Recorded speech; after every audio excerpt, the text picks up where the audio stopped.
હું જેટલા વર્ષ જીવ્યો તેના કરતાં હવે ઓછા વર્ષ મારે જીવવાનું છે. તે સમજાઈ ગયા પછી મારામાં આવેલ પરિવર્તન, કોઈ અંગતની વિદાયથી હવે મેં રડવાનું છોડી દીધું છે, કારણ કે આજે નહીં તો કાલે મારો વારો છે. તે જ પ્રમાણે જો મારી વિદાય અચાનક થઈ જશે તો મારા પછી લોકોનું શું તે વિચારવાનું પણ છોડી દીધું છે, કારણ કે મારા ગયા પછી કોઈ ભૂખ્યા રહેવાનું નથી અને મારી સંપત્તિ કોઈ છોડવાનું કે દાન ધર્મ કરવાનું પણ નથી. સામેવાળી વ્યક્તિનો પૈસો, પાવર અને પોઝિશનથી હવે અંજાતો નથી. ખુદના માટે સૌથી વધુ સમય કાઢું છું. સ્વીકારી લીધું છે કે દુનિયા મારા ખભા પર ટકી નથી, મારા વગર કંઈ અટકી પડવાનું નથી. નાના વેપારીઓ અને ફેરિયાઓ સાથે ભાવતાલ કરવાનું બંધ કર્યું છે. ક્યારેક ખબર હોય કે છેતરાઉં છું તો પણ હસ્તે મોઢે જતું કરું છું. ભંગાર વીણવા નીકળતા લોકોને પસ્તી કે ખાલી તેલનો ડબ્બો એમ જ આપી દઉં છું. 25-50 રૂપિયા જતા કરું ત્યારે એમના ચહેરા પર લાખો મળી ગયાનો આનંદ જોઈને ખુશ થાઉં છું. રોડ પર પથ્થરનું પાથરી વેપાર કરતા વ્યક્તિ પાસેથી ક્યારેક નકામી વસ્તુ પણ ખરીદી લઉં છું. વડીલો અને બાળકોને એકની એક વાત કેટલી વાર સાંભળી લઉં છું. કહેવાનું બંધ કરી દીધું છે કે તેઓએ વાત ઘણીવાર કહી ચૂક્યા છે. ખોટા વ્યક્તિ સાથે દલીલો કરવા કરતાં માનસિક સ્વસ્થ રહેવું પસંદ છે. લોકોના સારા કામ કે વિચારોની મુક્તપણે પ્રશંસા કરું છું. તેમ કરવાથી મળતા આનંદની મજા માણું છું. હું એવા લોકોથી અંતર જાળવું છું જેઓ પોતાની કુટેવ અને જડ માન્યતાઓ મારા પર થોપવાના પ્રયત્નો કરે છે. એને સુધારવાનો પ્રયત્ન હવે નથી કરતો, કારણ કે એ કરી ચૂક્યા હોય છે. એનો સુધારવાનો પ્રયત્ન ઘણા કરી ચૂક્યા હોય છે. જિંદગીની દોડમાં પાછળ રાખી દેવા જ્યારે કોઈ મેલી રાજ રમત રમે ત્યારે હું શાંત રહી તેને રસ્તો આપી દઉં છું.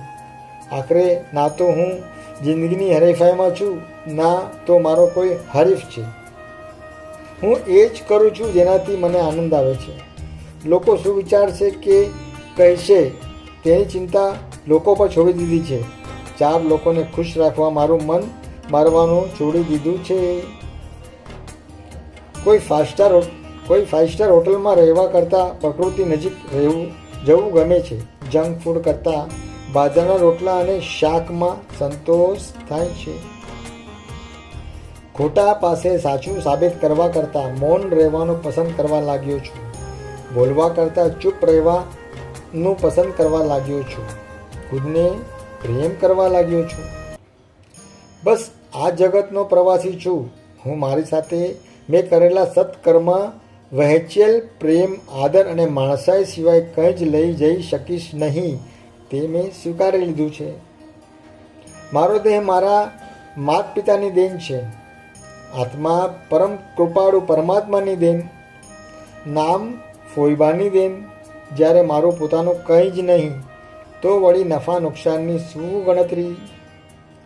મારી તમામ પ્રકારની તકલીફ કે દુઃખ મેં લોકોને કહેવાનું બંધ કર્યું છે, કેમ કે મને સમજાઈ ગયું છે કે જે સમજે છે તેને કહેવું નથી પડતું. અને જેને કહેવું પડે છે તે સમજતા જ નથી. બસ હવે નિજ આનંદમાં મસ્ત રહું છું, કેમ કે મારા કોઈ પણ સુખ કે દુઃખ માટે માત્ર અને માત્ર હું પોતે જ જવાબદાર છું. તે મને સમજાઈ ગયું છે. પળોપળને માણતા શીખી ગયો છું, કેમ કે હવે સમજાઈ ગયું છે કે જીવન ખૂબ અમૂલ્ય છે. અહીં કંઈ જ કાયમી નથી. કંઈ પણ ગમે ત્યારે થઈ શકે છે. આ દિવસો પણ વીતી જશે. અંતરના આનંદ માટે અધ્યાત્મના માર્ગે ચાલી માનવ સેવા, જીવન, દયા અને પ્રકૃતિની સેવામાં પોરવાઈ ગયો છું. મને સમજાયું છે કે અનંતનો માર્ગ આમાંથી જ મળે છે. પરમાત્મા અને પ્રકૃતિના ખોળામાં રહેવા માંડ્યો છું. મને સમજાઈ ગયું છે કે અંતમાં એના ખોળામાં સમાઈ જવાનું છે. મોડા પણ સમજાઈ ગયું છે. કદાચ મને જીવતા આવડી ગયું છે. આપનો ઘણો ઘણો ધન્યવાદ જે મને આ સાંભળ્યું. જય શ્રી કૃષ્ણ. હરે કૃષ્ણ.